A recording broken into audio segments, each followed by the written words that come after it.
नमस्कार दोस्तों, आप सबका स्वागत करता हूं मैं स्मार्ट स्कूल में। आज हम देखने वाले हिंदी व्याकरण का एक और प्रकार संबंध बोधक अव्यय। चलो करते हैं शुरुआत।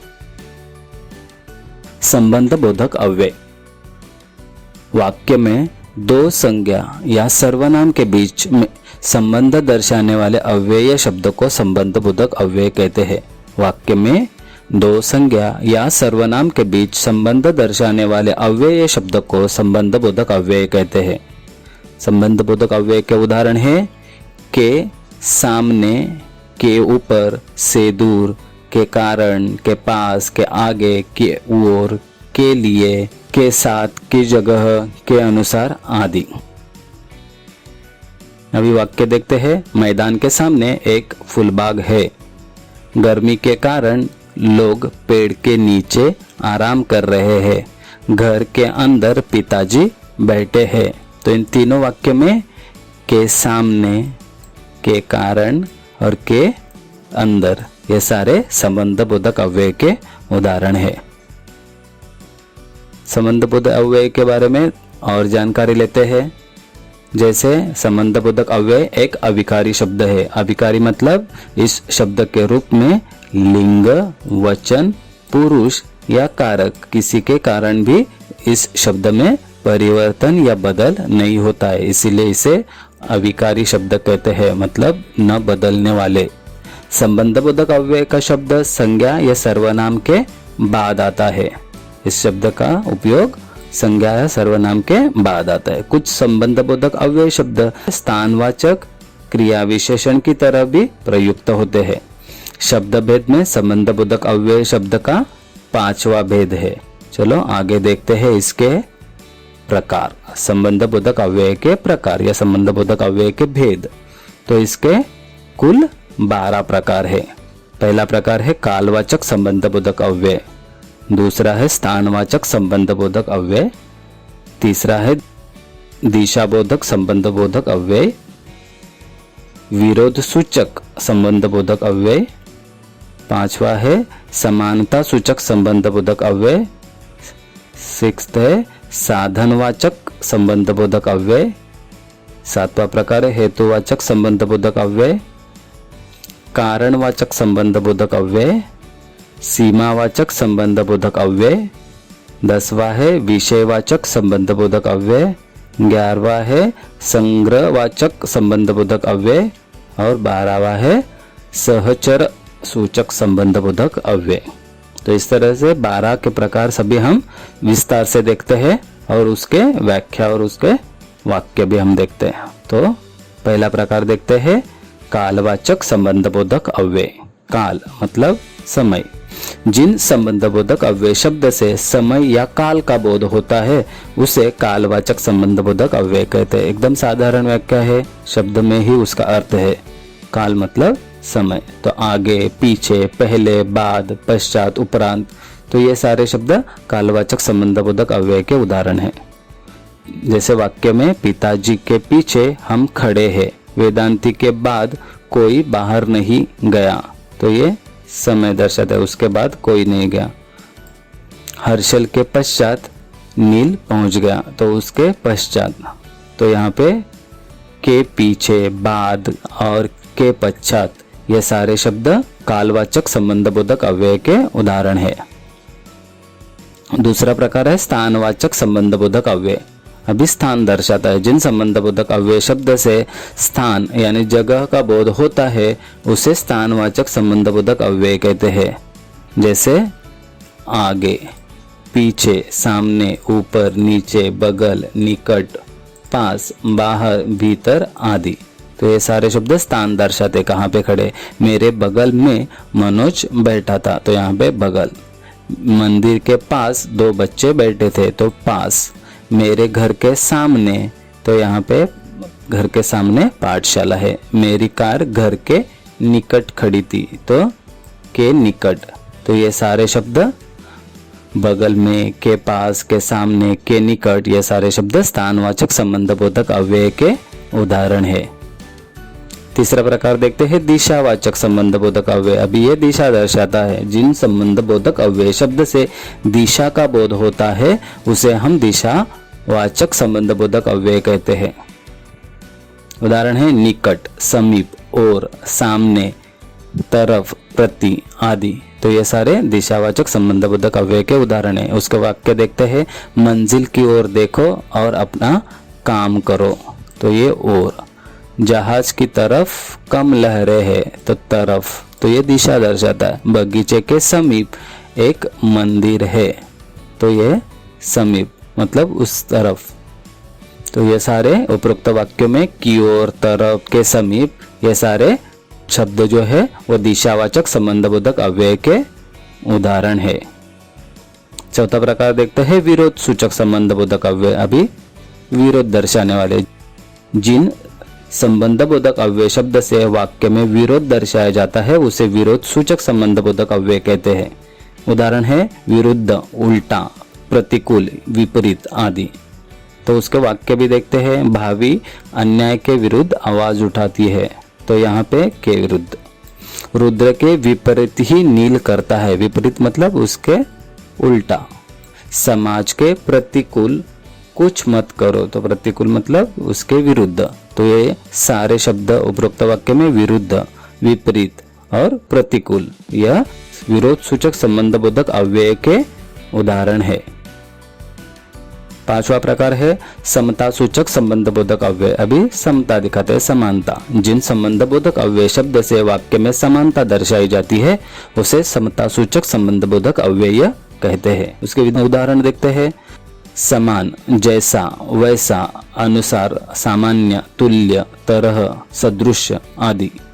उसके वाक्य भी देखते हैं तो हमें अच्छी तरह से समझ में आएगा। भावी के समान स्वरा भी छोटी है। तो के समान मतलब दोनों में समानता दर्शाइए।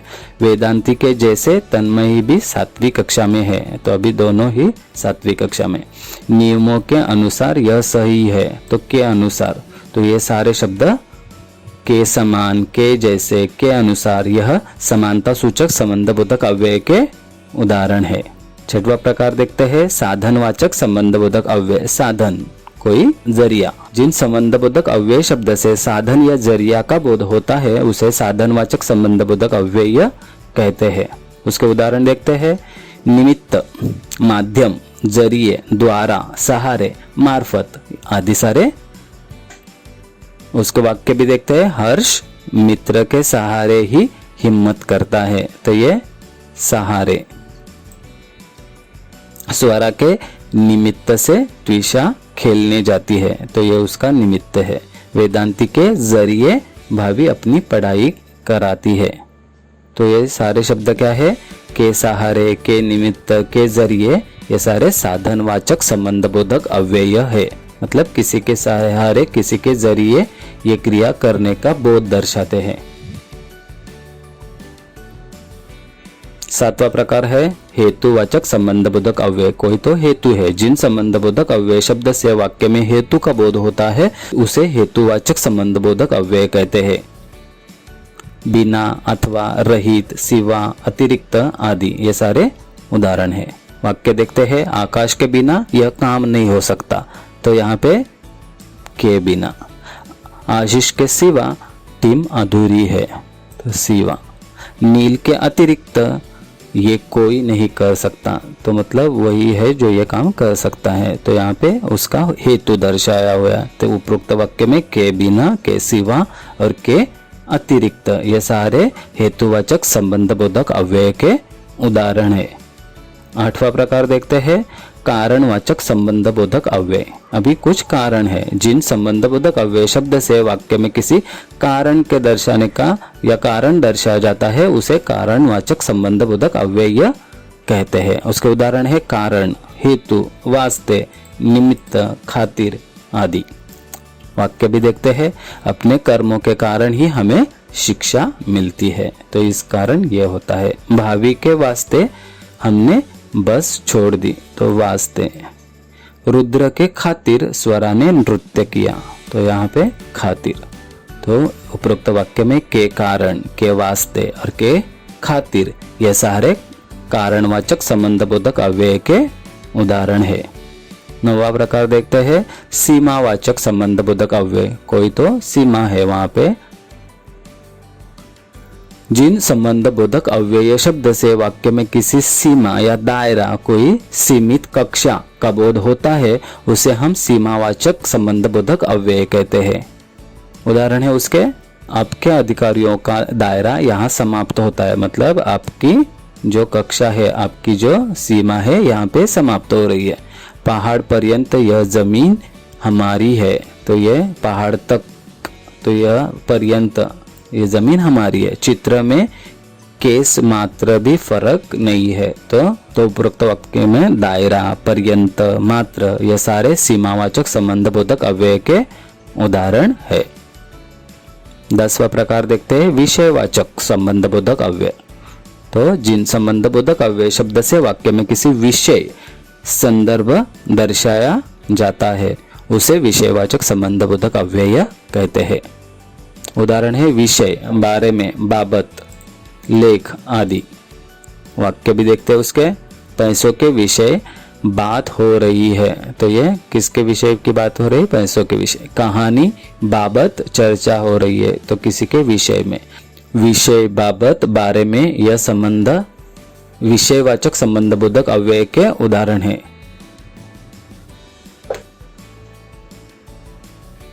11वां प्रकार है संग्रहवाचक संबंधबोधक अव्यय। जिन संबंधबोधक अव्यय शब्द से वाक्य में किसी संग्रह का बोध होता है उसे संग्रहवाचक संबंधबोधक अव्यय कहते हैं। कोई तो संग्रह, कोई कलेक्शन है वहां पे। समेत, भर, तक, ये सारे संग्रहवाचक संबंधबोधक अव्यय के उदाहरण है। वाक्य देखते हैं उसके, फल फूलों समेत मंदिर आ जाना, मतलब ये सब लेके मंदिर में आना। भाभी ने टोकरी भर फल खरीद लिए, तो अभी ये पूरा संग्रह है फलों का, यहाँ पे फल और फूलों का। गड्ढे में सिर तक पानी भर गया है, तो यहाँ पे तक, सिर तक का मतलब पूरे अंग का संग्रह है। तो उपरोक्त वाक्य में समेत, भर और तक ये सारे शब्द संग्रहवाचक संबंधबोधक अव्यय के उदाहरण है। आखिरी प्रकार देखते हैं इसका, सहचर सूचक संबंधबोधक अव्यय। जिन संबंधबोधक अव्यय शब्द से वाक्य में किसी के साथ या सह होने का बोध होता है उसे सहचर सूचक संबंधबोधक अव्यय कहते हैं। उसके उदाहरण है सह, समेत, संग, साथ आदि। वेदांती सह सारे दोस्त पूना आ गए, तो यहाँ पे उसके साथ, तो ये किसी के संग होने का, साथ होने का बोध होता है। स्वरा संग कोई नहीं खेलता, तो संग। नील के साथ रुद्र भी खेलने गया, तो इन तीनों वाक्य में सह, संग और साथ ये सारे सहचर सूचक संबंधबोधक अव्यय के उदाहरण है। अभी वाक्य में किए गए प्रयोग के आधार पर संबंधबोधक अव्यय के भेद देखते हैं। एक है सविभक्त संबंधबोधक अव्यय, विभक्ति प्रत्यय के साथ आने वाले शब्द, तो उसको विभक्ति प्रत्यय लगने के बाद क्या क्या होता है, जैसे यथा, पास, लिए आदि। वीर के घर के पास बगीचा है।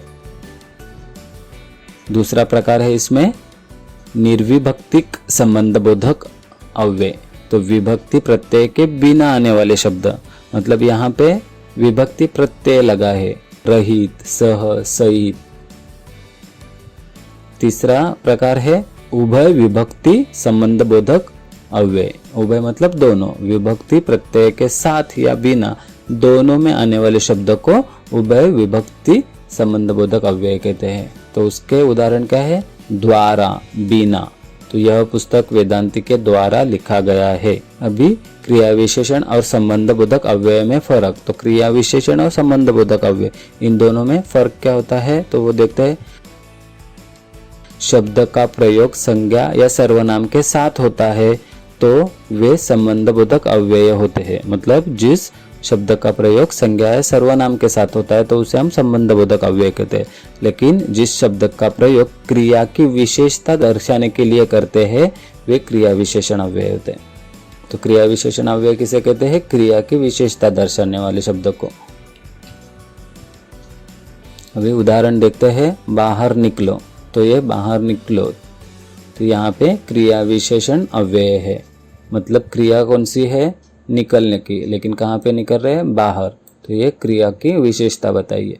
और ये घर से बाहर निकलो, तो अभी ये वाक्य थोड़ा सा बदल गया, तो इसमें संबंध बोधक अव्यय आ गया, कौन सा, से बाहर, तो मतलब ये इसमें बाहर शब्द है तो क्रिया विशेषण अव्यय, और इसमें भी बाहर शब्द है लेकिन ये संबंध बोधक अव्यय। तो ये किस कारण बदला है, क्योंकि वाक्य में उस तरह से, क्योंकि ये जो बाहर बताया है वो घर से बाहर, तो घर क्या है, संज्ञा, तो संज्ञा के बारे में जो संबंध बताने वाले शब्द को हम क्या कहते हैं, संबंध बोधक, तो इसलिए इस वाक्य में ये जो बाहर है वो संबंध बोधक हो गया। लेकिन यहाँ पे बाहर निकलो, बस इतना ही वाक्य है, तो निकलने की जो क्रिया है उसके बारे में बोला गया है, इसीलिए इसे क्रिया विशेषण अव्यय है। तो इस तरह से क्रिया विशेषण अव्यय और संबंध बोधक अव्यय में फर्क दर्शाया जाता है। धन्यवाद।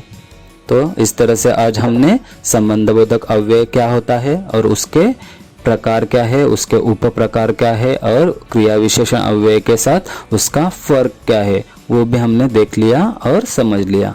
अगर आपको ये वीडियो पसंद आई हो तो इसे लाइक ज़रूर करना और आपके दोस्तों के साथ इसको शेयर भी ज़रूर करना, ताकि अच्छी इन्फॉर्मेशन उसे भी मिल जाए। और हमारे चैनल को सब्सक्राइब भी करना, इस तरह से नए एजुकेशनल वीडियोस यहाँ पे आते रहेंगे, तो हमारे साथ बने रहना। हमारी वेबसाइट भी है, उसका नाम है smartschool.infolips.com। इसमें भी बहुत सारी इंफॉर्मेशंस एजुकेशनल के बारे में दी है, इसमें वर्कशीट्स है, ऑनलाइन टेस्ट है और बहुत सारा maths, Hindi, English, Marathi, science सभी विषयों के बारे में बहुत सारी इंफॉर्मेशन दी है। इसकी लिंक डिस्क्रिप्शन में दी है, आप वहाँ पे जाके ज़रूर चेक कर लेना। तब तक के लिए धन्यवाद। जय हिंद, जय भारत।